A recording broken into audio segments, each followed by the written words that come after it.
ప్రతి వృక్షము కూడా ఒక వృక్ష దేవత. వృక్షాలన్నీ దేవుళ్ళే. వృక్షం అంటేనే ఒక తల్లి. ఆ తల్లి ఎలా బిడ్డల్ని కాపాడుకుంటుంటుందో మనిషి జాతిని కూడా ఈ వృక్ష జాతి కాపాడుకుంటూ ఉంటుంది.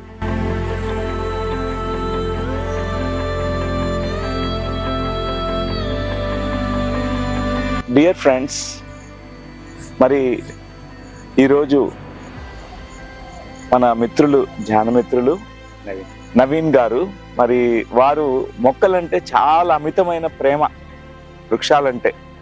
వారు క్వశ్చన్ అడిగారు అనమాట. అంటే మొక్కల యొక్క, వృక్షాల యొక్క ప్రాముఖ్యత, వాటి ప్రాశస్త్యము, వాటి ఎలా మానవాళికి, ఈ ప్రకృతికి ఎలా దోహదం చేస్తాయి, ఆధ్యాత్మిక పరంగా ఎలా ఈ వృక్ష సంపద మనకి ఎంత అభివృద్ధి పదంలో మనం ఆధ్యాత్మికంగా అభివృద్ధి చెందడానికి అవి ఎలా దోహదపడతాయి, ఈ ప్రశ్నకి మనం జవాబు తెలుసుకుందాం. నాకు తెలిసిన కొన్ని విషయాలు మీకు తెలియచేస్తాను. సో వృక్షాలు మనం అనుకుంటాము అవి ఏ చలనము లేవు, ఒక దగ్గరే ఉంటాయి, అవి మనుషుల కంటే చాలా తక్కువ అని భావన అందరికీ ఉంటుంది. అందుకే మనకు చెట్లకు కూడా స్పందన ఉంటుందనే మనకి తెలియకపోవడం వలన వాటిని, చెట్లని కొట్టేస్తుంటాం, అడవుల్ని నరికేస్తుంటాం. అసలుకి ఈ వృక్ష సంపద యొక్క వాల్యూ, వాటి యొక్క విలువ మనకి తెలియకపోవడం వలన. సో ప్రతి వృక్షము కూడా ఒక వృక్ష దేవత. వృక్షాలన్నీ దేవుళ్ళే. మనుషులు ఎట్లా దేవుళ్ళు అవుతారో వాళ్ళు ధ్యానం చేసుకుని అవి సహజ సిద్ధంగానే దైవత్వ స్థితిలో, దివ్య స్థితిలో ఉంటాయి. ప్రతి వృక్షము కూడా అలాంటి ఒక ధ్యాన స్థితిలో ఉంటాయి. వాటి స్వభావంతో అవి ఉంటాయి. ఫర్ ఎగ్జాంపుల్, ఒక వేప చెట్టు తన స్వభావంతో తను ఉంటుంది. తన స్వభావం ఏంటంటే తను ఒక రోగ నిరోధక శక్తిని కలిగించే అలాంటి గుణాలని కలిగినటువంటి ఔషధాన్ని, అది ఆ రసాయనాల్ని, అది ఆ కెమికల్స్ని రిలీజ్ చేస్తుంది ఆ వేప చెట్టు. అవే కాదు, ప్రతి వృక్షానికి ఒక వైబ్రేషన్ అనేది ఉంటుంది, ఒక ప్రకంపనాలు ఉంటాయి. సో అలానే మనం మారేడు చెట్టు కానీ, అలానే మన రావి చెట్టు కానీ, చెప్పుకుంటే పోతే లక్షల చెట్లు ఉన్నాయి, లక్షల సంపద, లక్షల స్పీషీస్ ఆఫ్ ప్లాంట్స్. ప్రతి ప్లాంట్కి ఒక ఔషధ గుణము, ఒక స్పిరిచువల్ ఆధ్యాత్మిక గుణాలు కూడా ఉంటాయి. మనం అనుకున్నట్టు అవేదో భూమండలంలో ఇలా పిచ్చి మొక్కలని కూడా చాలా వరకు కన్సిడర్ చేసేస్తాం. వాటికి పేర్లు కూడా మనకు తెలీదు, కానీ అవన్నీ కూడా ఔషధ గుణాలు ఉన్నాయి. ప్రతి వృక్షము, ప్రతి ప్లాంట్, మొక్క కూడా చాలా గొప్ప ఆధ్యాత్మిక విశిష్టత కలిగి ఉంటాయి అన్నమాట. ఇప్పుడు అడవులు ఉన్నాయి. మన అడవుల్లో ఉన్న మొక్కలు, వాటి మధ్యన గొప్ప నెట్వర్క్ ఒకటి ఉంటుంది. అవన్నీ కూడా కమ్యూనికేట్ చేసుకుంటుంటాయి, సంభాషణ చేసుకుంటాయి. మనలాగా ఇలా మాట్లాడవు, కానీ వేరే రూపంలో ఒక చెట్టుకి ఏమన్నా అవుతుంటే అక్కడ ఉండే అన్ని చెట్లకి ఆ యొక్క న్యూస్ వెళ్ళిపోతుంది. అవన్నీ కూడా రెస్పాండ్ అవుతాయి. ఎట్లాంటి ఎమర్జెన్సీ సిచ్యువేషన్ కూడా అవి రెస్పాండ్ అవుతుంటాయి. అంటే ఇప్పుడు ఒక మనిషి ఒక చెట్టు దగ్గర హాయిగా కూర్చుని ధ్యానం చేస్తున్నారు, ఫర్ ఎగ్జాంపుల్ అనుకుందాం. ఆ చెట్టు ఏం చేస్తుందంటే ఆ మనిషి యొక్క ఎనర్జీని తను అబ్జర్వ్ చేస్తుంటుంది, చేసి ఆ ప్రకంపనాలను తెలుసుకుంటుంది. ఒకవేళ ఈ వ్యక్తికి తనకి ఏమన్నా రోగం ఉందనుకోండి శరీరంలో, ఆ చెట్టు తన యొక్క పూలు కానీ, తన యొక్క ఫలాలు కానీ, తన యొక్క బెరడు కానీ, తన యొక్క ఈ యొక్క ఆకులు కానీ, వాటి ద్వారా ఈ వ్యక్తికి కావలసినటువంటి కొన్ని ఔషధ గుణాలు కలిగినటువంటి వాటిని అవి మ్యానుఫ్యాక్చర్ చేసుకుంటాయి. ఎందుకంటే అంత కరుణ, ప్రేమ కలిగి ఉంటాయి. అందుకే మన బుద్ధ భగవాన్లు ఒక వృక్షం కింద కూర్చొని ధ్యానం చేసుకున్నారు. ఎందుకంటే అవి ఒక తల్లిలాగా, ఒక వృక్షం అంటేనే ఒక తల్లి. ఆ తల్లి ఎలా బిడ్డల్ని కాపాడుకుంటుంటుందో మనిషి జాతిని కూడా ఈ వృక్ష జాతి కాపాడుకుంటూ ఉంటుంది. మనం అనుకుంటాం మనుషుల్ని వృక్షాలు మనుషులే వృక్షాలని కాపాడుతున్నాము అనుకుంటాం. కాదు, వృక్షాలు లేకపోతే మనకి ఆహారం లేదు. మనం జీవించే ప్రతి దానిలోనూ ఈ వృక్ష సంపద అనేది అలా ఉండిపోయింది. అవి లేకుండా మనం లేము, మన జీవితం వేరేగా భావించలేము. ఇప్పుడు గ్లోబల్ వార్మింగ్ అని జరుగుతుంది. ఇప్పుడు టెంపరేచర్స్ చూస్తే ఉష్ణోగ్రతలు 50 డిగ్రీలు దాకా టచ్ అయ్యాయి మన భారతదేశంలో. ఎన్నో దేశాల్లో ఇలాంటి ఫ్లక్చువేషన్స్ ఎప్పుడూ లేనటువంటి విధంగా ఈ టెంపరేచర్స్ ఫ్లక్చువేట్ అవుతున్నాయి. అంటే ఎక్కువైపోవడం టెంపరేచర్స్. సో ఇలాంటి వైపరీత్యాలు జరుగుతున్నాయంటే ఒకానొక మూల కారణం ఏంటంటే ఈ అటవీ సంపదని నాశనం చేయడము, వృక్షాలని నరకడము.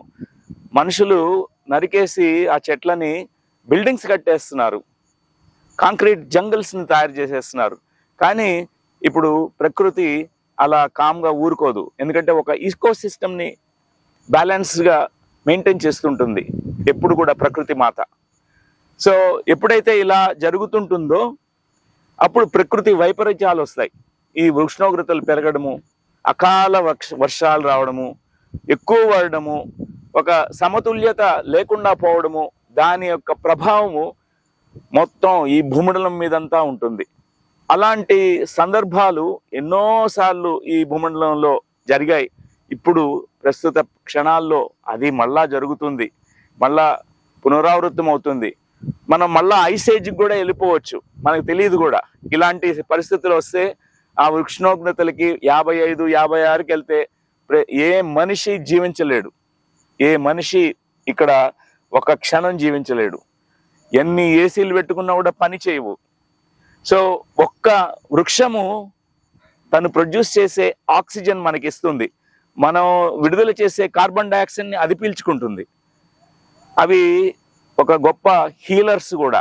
అంటే మనకి స్వస్థత చేకూర్చే దివ్య మాతలు, అవన్నీ కూడా దేవుళ్ళు. అందుకే వృక్ష దేవతల్ని మనము ఎప్పుడు కూడా చాలా ప్రేమతో, గౌరవంతో వాటి దగ్గర వెళ్ళి వాటి ఫ్రెండ్షిప్, మైత్రిని మనం కోరుకోవాలి. సో మై డియర్ ఫ్రెండ్స్, మనం ఎంతగా ఈ వృక్ష జాతితో మనం ఈ మైత్రిని చేస్తామో, వాళ్ళ కంపెనీలో మనం ఉంటామో, మన వైబ్రేషన్స్ అవి పసిగట్టగలవు. ఆ వైబ్రేషన్స్ బట్టే అవి మనం ఒక ప్రేమపూర్వకంగా వాటిని మనం చెప్పినప్పుడు ఆ వృక్షాలు మనకెంతో సహకరిస్తాయి. మనమంతా కూడా ఎన్నో ఎక్స్పెరిమెంట్స్ చేసుకోవచ్చు. ఒక వృక్షానికి, ఒక మొక్కకి మీరు ఎవ్రీడే థ్యాంక్ యూ చెప్పండి. చెప్తే ఆ మొక్క ఎంత చక్కగా ఎదుగుతుందంటే తొందరగా ఒక రోజా పుష్పాలు చాలా వచ్చేస్తాయి. రోజా చెట్టుకి, రోజ్ ప్లాంట్స్కి రోజ్ ఫ్లవర్స్ చాలా వస్తాయి. ఎందుకంటే ఆ ప్రేమ సంకేతాలని అవి పసగట్టగలవు. సో ఈ యొక్క రీసెర్చ్ కూడా ఈ ఆధునిక యుగంలో చాలా జరిగింది. ఇప్పుడు జగదీష్ చంద్రబోస్ అని మన భారతదేశంలో ఉన్నటువంటి ఒకానొక గొప్ప స్పిరిచువల్ సైంటిస్ట్. ఆయన స్పిరిచువల్గా ఉండేవాళ్ళు, ప్లస్ చాలా సైంటిఫిక్ రీసెర్చ్ చేశారు. ఒక ప్లాంట్లో కూడా ఇలాంటి సంకేతాలని, అంటే ఒక వ్యక్తి ఆలోచనలను కూడా పసిగట్టగలవు, వాళ్ళ యొక్క భావావేశాలని కూడా అవి తెలుసుకోగలవు. ఒక ఆయన చెట్టుని కట్ చేయాలనే ఒక థాట్ ఇంపల్స్ని క్రియేట్ కాగానే వెంటనే ఆయన చూశారు, ఎలక్ట్రోడ్స్ కనెక్ట్ చేశారు ఆ మొక్కకి, ఆ వృక్షానికి.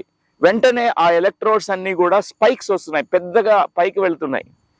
అవి రెస్పాండ్ అవుతున్నాయి. అంటే భయపడి, ఎట్లా అయితే ఒక చిన్న పిల్లవాడిని కొడితే ఎలా భయపడతాడో, అవే కూడా నన్ను చంపేస్తున్నారు, నన్ను కొట్టేస్తున్నారు అని భయపడతాయంట. అందుకే ప్రతి మొక్క, ఒకవేళ మనం ఏమన్నా పూలు కానీ ఏమన్నా కొయ్యాలన్నా కూడా, ఆకులు కొయ్యాలన్నా కూడా పర్మిషన్ తీసుకోవాలి, అనుమతి తీసుకోవాలంట. ఊరికే అలా కోసేయకూడదు. సో మై డియర్ ఫ్రెండ్స్, ఎన్నో అనుభవాలు. నాకు ఒక గురువు గారిని కలిశాను నేను. ఆయనకి 300 సంవత్సరాలు పైగా ఉంటాయి. ఆయన గురునాథ్ మహారాజ్ గారు, ఆయన సాంగత్యంలో డాక్టర్ లక్ష్మి గారు, నేను ఇటు చిక్బలాపూర్ దగ్గర ఉన్నటువంటి అడవుల్లోకి వెళ్ళాం. ఆయనతో కొంత కాలము ఆయనతో స్పెండ్ చేశాం. ఆయన ఎక్కడెక్కడ ధ్యాన సాధనలు చేశారో ఆ గుహలు అన్నీ చూపించారు. ఆయన ప్రకృతిలో ఉంటారు. ఆయన ఈ చెట్లతో మాట్లాడుతూ ఉంటారు.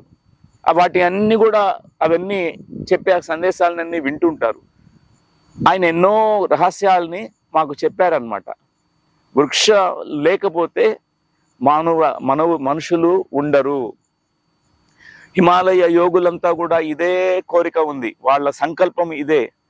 ప్రతి మనిషి కూడా ఎన్నో చెట్లు నాటాలి, వేల వేల చెట్లు, లక్షల లక్షల కోట్ల చెట్లు రావాలి.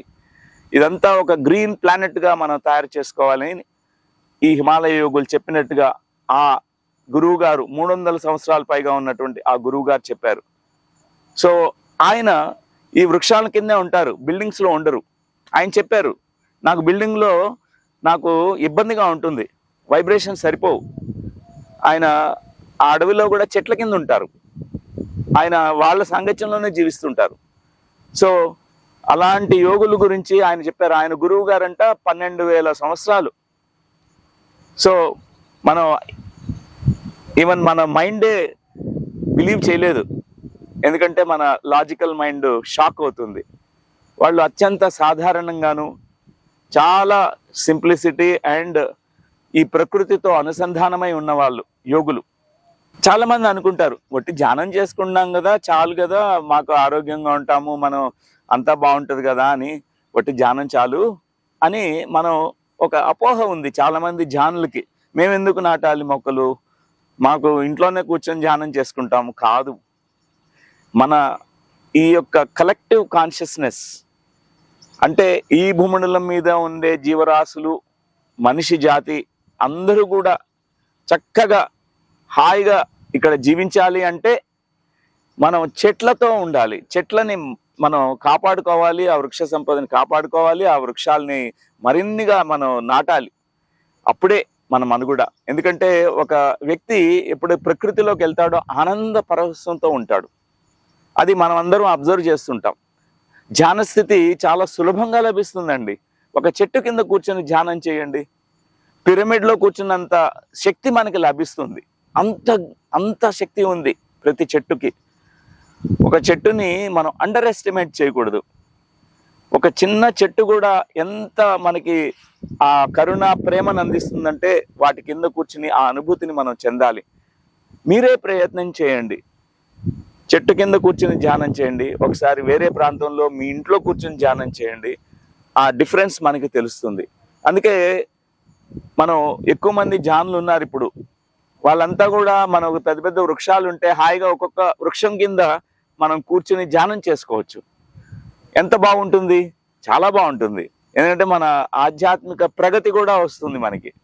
ప్లస్ ఈ వృక్ష సంపద కూడా అవి వాటి పర్పస్ కూడా ఏంటంటే ఈ భూమండలాన్ని చక్కగా హాయిగా ఎప్పుడు కూడా సస్యశ్యామలంగా ఉంచడానికి ప్రయత్నం చేస్తుంటాయి. ఎన్నో దేవతా శక్తులు ఉంటాయి. ప్రతి వృక్షానికి ఒక దేవతా శక్తి ఉంటుంది. ఎన్నో ఏంజలిక్ బీయింగ్స్ అంటాం, దివ్య శక్తులు. అవన్నీ కూడా ఈ యొక్క ఫారెస్ట్ని వాటినన్నిటిని సంరక్షించుకుంటుంటాయి. ఒకవేళ మనం ఇలానే కంటిన్యూ చేస్తే వాళ్ళు కన్నెర చేస్తారు. ఈ దేవతా శక్తులకి ఊరుకోరు ఇలా చేస్తుంటే. అవి చాలా వరకు చాలా మందికి ఇలాంటి అనుభవాలు కలిగాయి. ఎందుకంటే వాళ్ళ ఇంట్లో ఉన్న చెట్లను కొడుతుంటే ఆ చెట్లు చాలా బాధపడతాయంట, చాలా రోధిస్తాయి. వాటికి ఇష్టం లేదు, ఎందుకంటే అవి ఒక 40, 50, 100 సంవత్సరాలు ఉన్న చెట్టుని మనం కొట్టేస్తున్నాం. సో ప్రతి ధ్యాని కూడా వాళ్ళ ధ్యానాన్ని మరింత డీప్గా చేయాలంటే చక్కగా వృక్షాలకి మనం కనెక్ట్ కావాలి.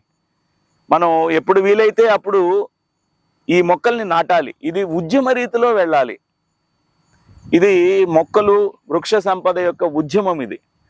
ఇది ఆధ్యాత్మిక ఉద్యమమే, ధ్యాన ఉద్యమంతో ముడిపడి ఉంది. ఇదేమి సపరేట్ కాదు. ఎందుకంటే మనం అనుకుంటూ ఉంటాం ఇది వేరు అది వేరు, మేము జాన్లము అక్కర్లేదు ఇదన్నీ అని. కానీ మన సేవ చేయాలి, ప్రకృతి మాత సేవ చేసుకోవాలి. అందుకే ప్రతి ఒక్కళ్ళు కూడా ఆలోచన చేయండి, మనకందరికి మనకే అర్థమవుతుంది. సో మన ధ్యానము, మన యొక్క తీసుకుంటున్న జ్ఞానం కానీ, తెలుసుకుంటున్న జ్ఞానం కానీ, ఇవన్నీ కూడా ఈ వృక్షాలు ఎంతో మనకి సహకరిస్తాయి. వాటి సహాయ సహకారాలని మనం తీసుకుందాం. దానికి ప్రతిఫలంగా మనం ఏం చేయాలంటే ఎక్కువ మొక్కలు నాటాలి, వేల వేల మొక్కలు నాటాలి. సో మై డియర్ ఫ్రెండ్స్, మరి మనం ఆరోగ్యంగాను, మరి ప్రశాంతంగాను, మరి అదే కాదు ఆధ్యాత్మికంగా ఉన్నత స్థితికి వెళ్ళడానికి ఈ లోక కళ్యాణం మనం చేయాల్సిందే. అందరికీ కళ్యాణం అవుతుంది చక్కగా, అంటే అందరూ సుభిక్షంగాను ఆరోగ్యంగా అన్ని రకాలుగా వాళ్ళు బాగుంటారు. సో డియర్ ఫ్రెండ్స్, మరి మీ అందరూ కూడా చక్కగా ఎన్నో మొక్కలు నాటుతారని, మీ ఇంట్లోనూ మీ ఊర్లోనూ ఎక్కడైనా సరే ఈ వృక్షాలని నాటే ఉద్యమాన్ని మరి ముందరకు తీసుకువెళ్ళాలి. నవీన్ గారు ఎంతో కాలంగా ఎన్నో ఆల్మోస్ట్ లక్షలు అలా మోటివేట్ చేయడము, అందరిని ఇన్స్పైర్ చేస్తున్నారు. వారికి ధన్యవాదాలు చెప్తున్నాను.